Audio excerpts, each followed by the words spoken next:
जय श्री कृष्ण। नमस्कार दोस्तों, स्वागत है आप सभी का हमारे चैनल भक्ति ज्ञान में।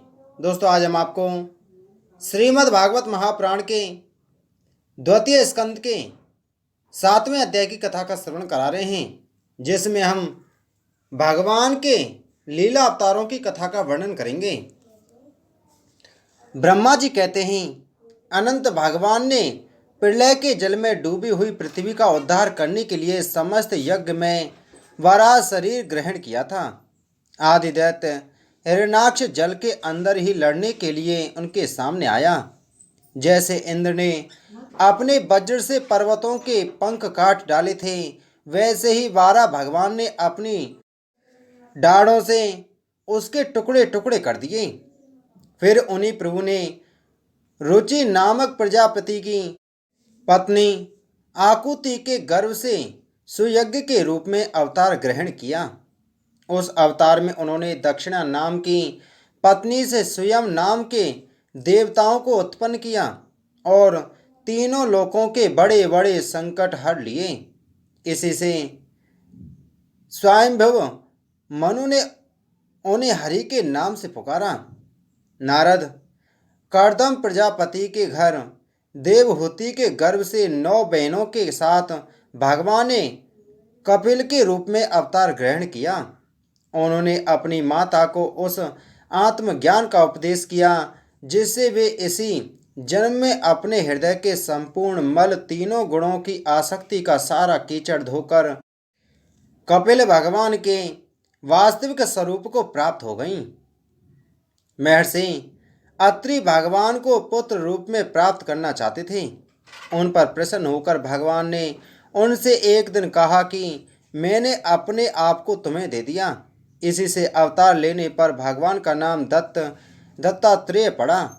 उनके चरण कमलों के पराग से अपने शरीर को पवित्र करके राजा यदु और सहस्त्रार्जुन आदि ने योग की भोग और मोक्ष दोनों की ही सिद्धियां प्राप्त की। नारद, सृष्टि के प्रारंभ में मैंने विविध लोकों को रचने की इच्छा से तपस्या की। मेरे उस अखंड तप से प्रसन्न होकर उन्होंने तप अर्थ वाले सन नाम से युक्त होकर सनक, सनंदन, सनातन और सनत कुमारों के रूप में अवतार ग्रहण किया। इस अवतार में उन्होंने प्रलय के कारण पहले कल्प के भूले हुए आत्मज्ञान का ऋषियों के प्रति यज्ञावत उपदेश किया, जिससे उन लोगों ने तत्काल परम तत्व का अपने हृदय में साक्षात्कार कर लिया। धर्म की पत्नी दक्ष कन्या मूर्ति के गर्भ से वे नर नारायण के रूप में प्रकट हुए। उनकी तपस्या का प्रभाव उन्हीं के जैसा है। इंद्र की भेजी हुई काम की सेना अप्सराएं उनके सामने जाते ही अपना स्वभाव खो बैठी। वे अपने हाव भाव से उन आत्मस्वरूप भगवान की तपस्या में विघ्न नहीं डाल सकी। नारद, शंकर आदि महानुभाव अपनी रोष भरी दृष्टि से कामदेव को जला देते हैं, परंतु अपने आप को जलाने वाले असह क्रोध को वे नहीं जला पाते। वही क्रोध नर नारायण के निर्मल हृदय में प्रवेश करने के पहले ही डर के मारे कांप जाता है। फिर भला उनके हृदय में काम का प्रवेश हो तो कैसे ही सकता है।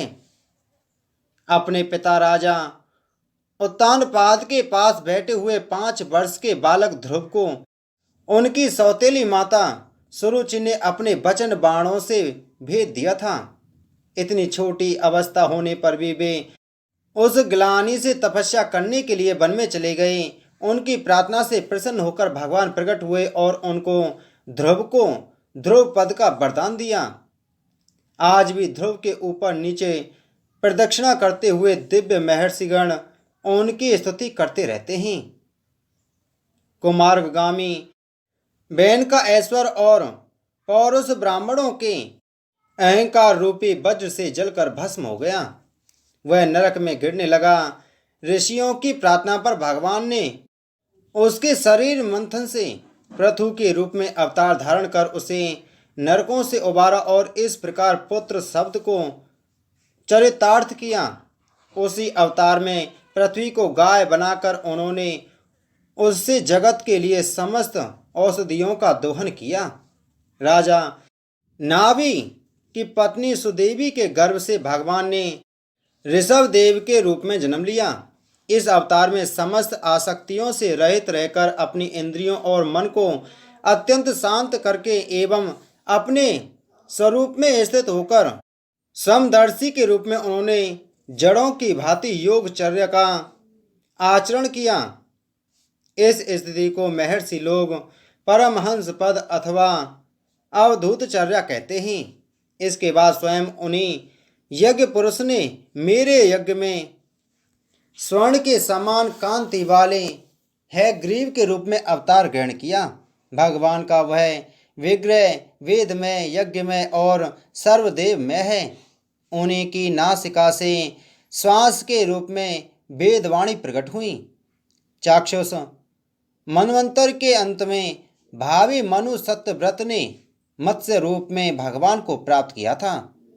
उस समय पृथ्वी रूप नौका के आश्रय होने के कारण वे ही समस्त जीवों के आश्रय बने। प्रलय के उस भयंकर जल में मेरे मुख से गिरे हुए वेदों को लेकर वे उसी में विहार करते रहे। जब मुख्य मुख्य देवता और दानव अमृत की प्राप्ति के लिए क्षीर सागर को मथ रहे थे, तब भगवान ने कच्छप के रूप में अपनी पीठ पर मदराचल धारण किया। उस समय पर्वत के घूमने के कारण उसकी रगड़ से उनकी पीठ की खुजलाहट थोड़ी सी मिट गई, जिससे वे कुछ क्षणों तक सुख की नींद सो सकें। देवताओं का महान भय मिटाने के लिए उन्होंने नरसिंह का रूप धारण किया। फड़कती हुई भौहें और तीखी डाढ़ों से उनका मुख बड़ा भयावना लगता था। हिरण्यकश्यप उन्हें देखते ही हाथ में गदा लेकर उन पर टूट पड़ा। इस पर भगवान नृसिंह ने दूर से ही उसे पकड़कर अपनी जांघों पर डाल लिया और उसके छटपटाते रहने पर भी अपने नखों से उसका पेट फाड़ डाला। बड़े भारी सरोवर में महाबली ग्रह ने गजेंद्र का पैर पकड़ लिया। जब बहुत थककर वह घबरा गया, तब उसने अपनी सूंड से कमल लेकर भगवान को पुकारा, हे आदि पुरुष, हे समस्त लोकों के स्वामी, हे श्रवण मात्र से कल्याण करने वाले। उसकी पुकार सुनकर अनंत शक्ति भगवान चक्रपाणी गरुड़ की पीठ पर चढ़कर वहां आए और अपने चक्र से उन्होंने गाह का मस्तक उखाड़ डाला। इस प्रकार कृपा परवश भगवान ने अपने शरणागत गजेंद्र की सूंड पकड़कर उस विपत्ति से उसका उद्धार किया। भगवान वामन अदिति के पुत्रों में सबसे छोटे थे, परंतु गुणों की दृष्टि से वे सबसे बड़े थे, क्योंकि यज्ञ पुरुष भगवान ने इस अवतार में बलि के संकल्प छोड़ते ही संपूर्ण लोकों को अपने चरणों से ही नाप लिया था। वामन बनकर उन्होंने 3 पग पृथ्वी के बहाने बलि से सारी पृथ्वी तो ले ली, परंतु इससे यह बात सिद्ध कर दी कि सन्मार्ग पर चलने वाले पुरुषों को याचना के सिवा और किसी उपाय से समर्थ पुरुष भी अपने स्थान से नहीं हटा सकते, ऐश्वर्य से च्युत नहीं कर सकते। दैत्यराज बलि ने अपने सिर पर स्वयं वामन भगवान का चरणामृत धारण किया था। ऐसी स्थिति में उन्हें जो देवताओं के राजा इंद्र की पदवी मिली, इसमें कोई बलि का पुरुषार्थ नहीं था। अपने गुरु शुक्राचार्य के मना करने पर भी वे अपनी प्रतिज्ञा के विपरीत कुछ भी करने को तैयार नहीं हुए, और तो क्या, भगवान का तीसरा पग पूरा करने के लिए उनके चरणों में सिर रखकर उन्होंने अपने आप को भी समर्पित कर दिया। नारद, तुम्हारे अत्यंत प्रेम भाव से परम प्रसन्न होकर हंस के रूप में भगवान ने तुम्हें योग, ज्ञान और आत्म तत्व को प्रकाशित करने वाले भागवत धर्म का उपदेश किया। वह केवल भगवान के शरणागत भक्तों को ही सुगमता से प्राप्त होता है। वे ही भगवान स्वयंभुव आदि मनवंतरों में मनु के रूप में अवतार लेकर मनु वंश की रक्षा करते हुए 10 दिशाओं में अपने सुदर्शन चक्र के महान तेज से बेरोक टोक निष्कपट राज्य करते हैं। तीनों लोकों के ऊपर सत्यलोक तक उनके चरित्रों की कमनीय कीर्ति फैल जाती है, और उसी रूप में वे समय समय पर पृथ्वी के भारभूत दुष्ट राजाओं का दमन भी करते रहते हैं। स्वनाम धन्य भगवान धन्वंतरी अपने नाम से ही बड़े बड़े रोगियों के रोग तत्काल नष्ट कर देते हैं। उन्होंने अमृत पिलाकर देवताओं को अमर कर दिया और दैत्यों के द्वारा ग्रहण किए हुए उनके यज्ञ भाग उन्हें फिर दिला दिए। उन्होंने ही अवतार लेकर संसार में आयुर्वेद का परिवर्तन किया। जब संसार में ब्राह्मण दोही आर्य मर्यादा का उल्लंघन करने वाले नारकीय क्षत्रिय अपने नाश के लिए ही देववश बढ़ जाते हैं और पृथ्वी के कांटे बन जाते हैं, तब भगवान महापराक्रमी परशुराम के रूप में अवतीर्ण होकर उनकी तीखी धार वाले फरसे से 21 बार उनका संहार करते हैं।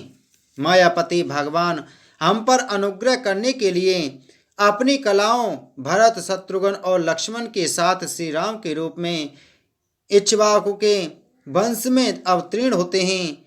इस अवतार में अपने पिता की आज्ञा का पालन करने के लिए अपनी पत्नी और भाइयों के साथ वे वन में निवास करते हैं। उसी समय उनसे विरोध करके रावण उनके हाथों मरता है।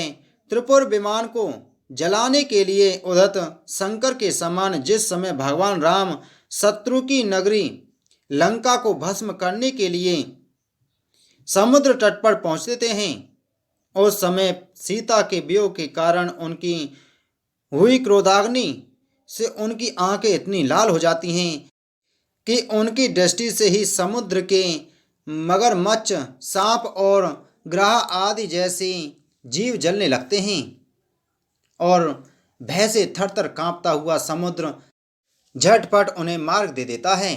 जब रावण की कठोर छाती से टकराकर इंद्र के वाहन ऐरावत के दांत चूर चूर होकर चारों ओर फैल गए थे, जिससे दिशाएं सफ़ेद हो गई थीं, तब दिग्विजयी रावण घमंड से फूलकर हंसने लगा था। वही रावण जब श्री रामचंद्र जी की पत्नी सीता जी को चुरा कर ले जाता है और लड़ाई के मैदान में उनसे लड़ने के लिए गर्वपूर्वक आता है, तब भगवान श्री राम के धनुष की टंकार से ही उसका वह घमंड प्राणों के साथ तत्क्षण विलीन हो जाता है।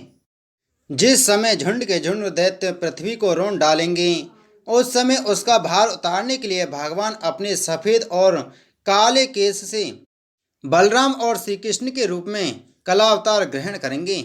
वे अपनी महिमा को प्रकट करने वाले इतने अद्भुत चरित्र करेंगे कि संसार के मनुष्य उनकी लीलाओं का रहस्य बिल्कुल नहीं समझ सकेंगे। बचपन में ही पूतना के प्राण हल लेना, 3 महीने की अवस्था में पैर उछालकर बड़ा भारी बगड़ा उलट देना और घुटनों के बल चलते चलते आकाश को छूने वाले यमलार्जुन वृक्षों के बीच में जाकर उन्हें उखाड़ डालना, ये सब ऐसे कर्म हैं जिसे भगवान के सिवा और कोई नहीं कर सकता। जब कालिया नाग के विष से दूषित हुआ यमुना जल पीकर बछड़े और गोप बालक मर जाएंगे, तब वे अपनी सुधामयी कृपा दृष्टि की वर्षा से भी उन्हें जीवित कर देंगे और यमुना जल को शुद्ध करने के लिए वे उसमें विहार करेंगे तथा विष की शक्ति से जीव लपलपाते हुए कालिया नाग को वहां से निकाल देंगे।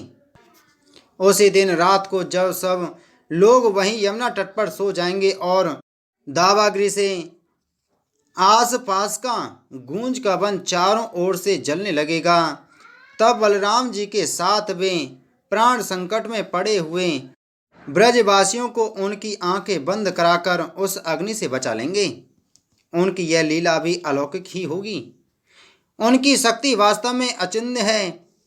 उनकी माता उन्हें बांधने के लिए जो जो रस्सी लाएगी, वही उनके उदर में पूरी नहीं पड़ेगी, 2 उंगली छोटी ही रह जाएगी। तथा जवाई लेते समय श्री कृष्ण के मुख में 14 भवन देखकर पहले तो यशोदा भयभीत हो जाएगी, परंतु फिर वे संभल जाएंगी। वे नंद बाबा को अजगर के भय से और वरुण के पास से छुड़ाएंगे। मैं दानव का पुत्र व्योमासुर जब गोप बालकों को पहाड़ की गुफाओं में बंद कर देगा, तब वे उन्हें ही वहां से बचा लाएंगे। गोकुल के लोगों को जो दिन भर तो काम धंधे में व्याकुल रहते हैं और रात को अत्यंत थककर सो जाते हैं, साधनाहीन होने पर भी वे अपने परम धाम में ले जाएंगे। निष्पाप नारद जब श्री कृष्ण की सलाह से गोप लोग इंद्र का यज्ञ बंद कर देंगे, तब इंद्र ब्रजभूमि का नाश करने के लिए चारों ओर से मूसलाधार वर्षा करने लगेंगे। उससे उनकी तथा उनके पशुओं की रक्षा करने के लिए भगवान कृपा परवश हो 7 वर्ष की अवस्था में ही 7 दिनों तक गोवर्धन पर्वत को एक ही हाथ से छत्रक पुष्प कुकुरमुते की तरह खेल खेल में ही धारण किए रहेंगे। वृंदावन में विहार करते हुए रास करने की इच्छा से वे रात के समय, जब चंद्रमा की उज्जवल चांदनी चारों ओर टपकती रही होगी, अपनी बांसुरी पर मधुर संगीत की लंबी तान छोड़ेंगे। उससे प्रेम विवश होकर आई हुई गोपियों को जब कुबेर का सेवक शंखचूर्ण हरण करेगा, तब वे उसका सिर उतार लेंगे। और भी बहुत से पिलंबासुर, धैनुकासुर, बकासुर, केसी, अरिष्ठासुर आदि दैत्य, चाणूर आदि पहलवान, कुबलयापीण, हाथी, कंस, कालेवन, भौमासुर, मिथ्यावासुदेव, साल्व, देवर, बानर, बल्लभ, दंतभक्त राजा, नग्रजित के 7 बैल, संबरासुर, विदुरथ और रुक्मिणी आदि तथा काम्बोज, मत्स्य, कुरु, कैकय और संजय आदि देशों के राजलोग एवं जो भी योद्धा धनुष धारण करने के युद्ध के मैदान में सामने आएंगे, वे सब बलराम, भीमसेन और अर्जुन आदि नामों की आड़ में स्वयं भगवान के द्वारा मारे जाकर उन्हीं के धाम में चले जाएंगे। समय के फेर से लोगों की समझ कम हो जाती है, आयु भी कम होने लगती है। उस समय जब भगवान देखते हैं कि अब ये लोग मेरे तत्व को बतलाने वाली वेदवाणी को समझने में असमर्थ होते जा रहे हैं, तब प्रत्येक कल्प में सत्यवती के गर्भ से व्यास के रूप में प्रकट होकर वे वेद रूपी वृक्ष का विभिन्न शाखाओं के रूप में विभाजन कर देते हैं। देवताओं के शत्रु दैत्य लोग भी वेद मार्ग का सहारा लेकर मैदानव के बनाए हुए अदृश्य वेग वाले नगरों में रहकर लोगों का सत्यानाश करने लगेंगे। तब भगवान लोगों की बुद्धि में मोह और अत्यंत लोभ उत्पन्न करने वाला वेश धारण करके बुद्धि के रूप में बहुत से उपधर्मों का उपदेश करेंगे। कलयुग के अंत में जब सत्पुरुषों के घर भी भगवान की कथा होने में बाधा पड़ने लगेगी, ब्राह्मण, क्षत्रिय तथा वैश्य पाखंडी और शूद्र राजा हो जाएंगे। जहाँ तक कि कहीं भी स्वाहा, स्वधा और वसटकार की ध्वनि देवता पितरों के यज्ञ श्राद्ध की बात तक नहीं सुनाई पड़ेगी। तब कलयुग का शासन करने के लिए भगवान कल की अवतार ग्रहण करेंगे। जब संसार की रचना का समय होता है, तब तपस्या, 9 प्रजापति, मरीचि आदि ऋषि और मेरे रूप में जब सृष्टि की रक्षा का समय होता है, तब धर्म, विष्णु, मनु देवता और राजाओं के रूप में, तथा जब सृष्टि के प्रलय का समय होता है, तब अधर्म, रुद्र तथा क्रोधवश नाम के सर्प एवं दैत्य आदि के रूप में सर्वशक्तिमान भगवान की माया विभूतियाँ ही प्रकट होती हैं। अपनी प्रतिभा के बल से पृथ्वी के एक एक धूलि कण को चुकने पर भी जगत में ऐसा कौन पुरुष है जो भगवान की शक्तियों की गणना कर सके। जब वे त्रिविक्रम अवतार लेकर त्रिलोकी को नाप रहे थे, उस समय उनके चरणों के अदम्य वेग से प्रकृति रूप अंतिम आवरण से लेकर सत्यलोक तक सारा ब्रह्मांड कांपने लगा था। तब उन्होंने ही अपनी शक्ति से उसे स्थिर किया था। समस्त सृष्टि की रचना और संहार करने वाली माया उनकी एक शक्ति है। ऐसी ऐसी अनंत शक्तियों के आश्रय उनके स्वरूप को ना मैं जानता हूँ और ना वे तुम्हारे बड़े भाई सनकादि ही, फिर दूसरों का तो कहना ही क्या है। आदिदेव भगवान शेष सहस्त्र मुख से उनके गुणों का गायन करते आ रहे हैं, परंतु वे अब भी उनके अंत की कल्पना नहीं कर सकते। जो निष्कपट भाव से अपना सर्वस्व और अपने आप को भी उनके चरण कमलों में निछावर कर देते हैं, उन पर वे अनंत भगवान स्वयं ही अपनी ओर से दया करते हैं और उनकी दया के पात्र ही उनकी दुस्तर माया का स्वरूप जानते हैं और उसके पार पा जाते हैं। वास्तव में ऐसे पुरुष ही कुत्ते और सियारों के कलेवा रूप अपने और पुत्रादि के शरीर में यह मैं हूँ और यह मेरा है ऐसा भाव नहीं करते। प्यारे नारद, परम पुरुष की यह योग माया को मैं जानता हूँ तथा तुम लोग भगवान शंकर, दैत्य कुलभूषण प्रहलाद, सतरूपा मनु, मनुपुत्र प्रियव्रत आदि प्राचीन व्रही रेभु और ध्रुव भी जानते हैं।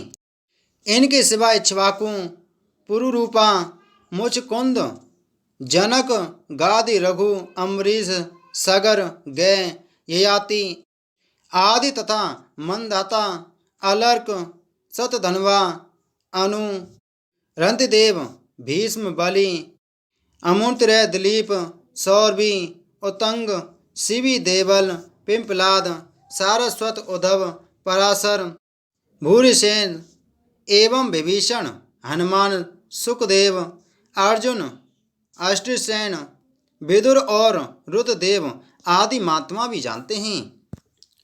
जिन्हें भगवान के प्रेमी भक्तों का सात स्वभाव बनाने की शिक्षा मिली है, वे स्त्री, शूद्र, हूण, भील और पाप के कारण पशु पक्षी आदि योनियों में रहने वाले भी भगवान की माया का रहस्य जान जाते हैं और इस संसार सागर से सदा के लिए पार हो जाते हैं। फिर जो लोग वैदिक सदाचार का पालन करते हैं, उनके संबंध में तो कहना ही क्या है। परमात्मा का सात्विक स्वरूप एक रस, शांत, अभय एवं केवल ज्ञान स्वरूप है। ना उसमें माया का मल है और ना तो उसके द्वारा रची हुई विषमताएं ही। वह सत और असत दोनों से परे हैं। किसी भी वैदिक या अलौकिक शब्द की वहाँ तक पहुँच नहीं है। अनेक प्रकार के साधनों से संपन्न होने वाले कर्मों का फल भी वहाँ तक नहीं पहुँच सकता, और तो क्या स्वयं माया भी उसके सामने नहीं जा पाती, लजा कर भाग खड़ी होती है। परम पुरुष भगवान का वही परम पद है। महात्मा लोग उसी का शोक रहित अनंत आनंद स्वरूप ब्रह्म के रूप में साक्षात्कार करते हैं। संयमशील पुरुष उसी में अपने मन को समाहित करके स्थित हो जाते हैं। जैसे इंद्र स्वयं मेघ रूप से विद्यमान होने के कारण जल के लिए कुआं खोदने की कुदाल नहीं रखते, वैसे ही वे वेद दूर करने वाले ज्ञान साधन को भी छोड़ देते हैं। समस्त कर्मों के फल भी भगवान ही देते हैं, क्योंकि मनुष्य अपने स्वभाव के अनुसार जो शुभ कर्म करता है वह स्वयं उन्हीं की प्रेरणा से होता है। इस शरीर में रहने वाले पंचभूतों के अलग अलग हो जाने पर यह शरीर नष्ट हो जाता है, तब भी इनमें रहने वाला अजन्मा पुरुष आकाश के समान नष्ट नहीं होता। बेटा नारद, संकल्प से विश्व की रचना करने वाले षडैश्वर्य संपन्न श्री हरि का मैंने तुम्हारे सामने संक्षेप से वर्णन किया। जो कुछ कार्य कारण अथवा भाव अभाव है वह सब भगवान से भिन्न नहीं है। फिर भी भगवान तो इससे पृथक भी है ही। भगवान ने मुझे जो उपदेश किया था वह यही भागवत है। इसमें भगवान की विभूतियों का संक्षिप्त वर्णन है। तुम इसका विस्तार करो। जिस प्रकार सबके आश्रय और सर्वस्वरूप भगवान श्री हरि में लोगों की प्रेममयी भक्ति हो, ऐसा निश्चय करके इसका वर्णन करो। जो पुरुष भगवान की अचिन्त्य शक्ति माया का वर्णन या दूसरों के द्वारा किए हुए वर्णन का अनुमोदन करते हैं अथवा श्रद्धा के साथ नित्य श्रवण करते हैं, उनका चित्त माया से कभी मोहित नहीं होता। इति श्रीमद्भागवत महापुराण द्वितीय स्कंद 7वां अध्याय संपूर्ण। बोलो श्री कृष्णचंद्र महाराज की जय। जय श्री कृष्ण।